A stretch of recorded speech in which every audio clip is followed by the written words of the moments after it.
Good morning, boys and girls. Today I'm going to read you Wayside School is Falling Down, Chapter 10, Music.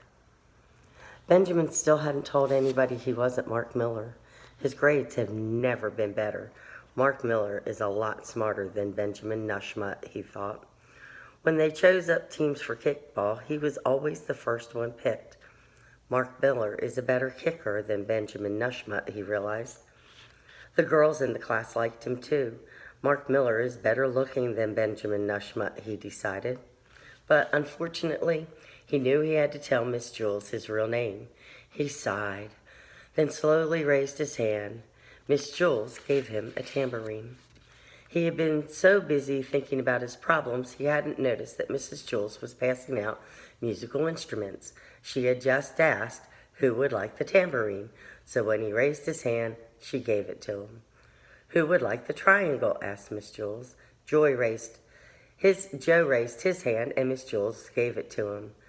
Why is it called a triangle? Asked Joe. I don't know, said Miss Jules. Maybe because it's shaped like a triangle, suggested John. No, that can't be it, said Miss Jules. Then the tambourine would be called a circle. Maybe it was invented by a person named Joe Triangle, said Rondi. That's probably it, said Miss Jules. She held up the next instrument. It was a glockenspiel. Who would like the glockenspiel? She asked. Sherry raised her hand. Nobody asked why it was called a glockenspiel. It was obvious. Miss Jules gave the bells to Stephen. Why are they called bells? He asked. Nobody knew. Joy got the bongo drums. Todd got the bass drum. Jenny snared the snare drum, and Leslie got the kettle drum.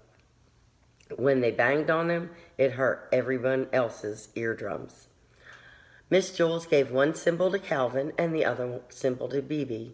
DJ got the gong. The three Erics got kazoos. Miss Jules shouted, Uno, dos, tres, cuatro.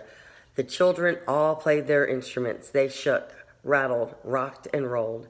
Joy bonged her bongos. DJ gonged his gong. Sherry glockened her glockenspiel. Stephen jingled his bells. Calvin and B slapped their cymbals together, and Joe's triangle went ding. But something didn't sound right. What's wrong, Mark? said Mrs. Jules shouted over the music. Why aren't you playing the tambourine?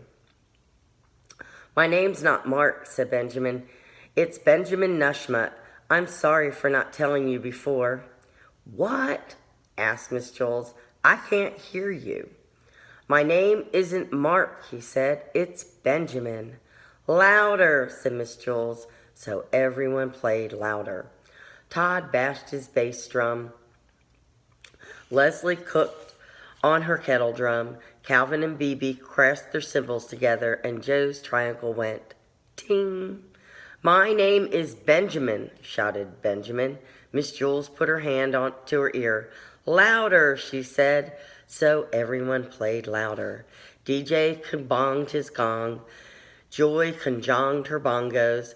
Paul splackled his castanets.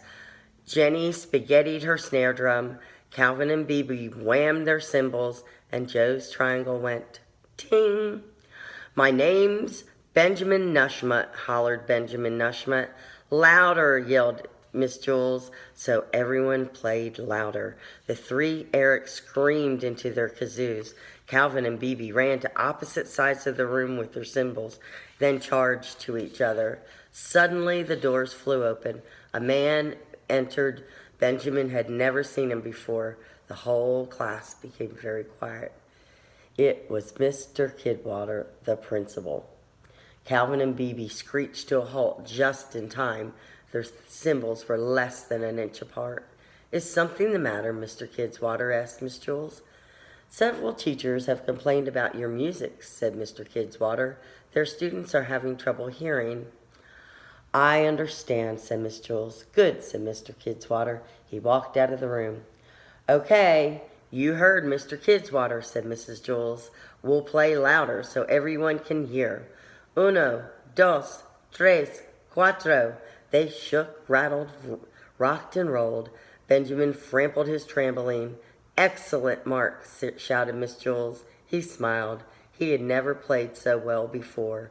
Mark Miller is a better musician than Benjamin Nushmut, he thought.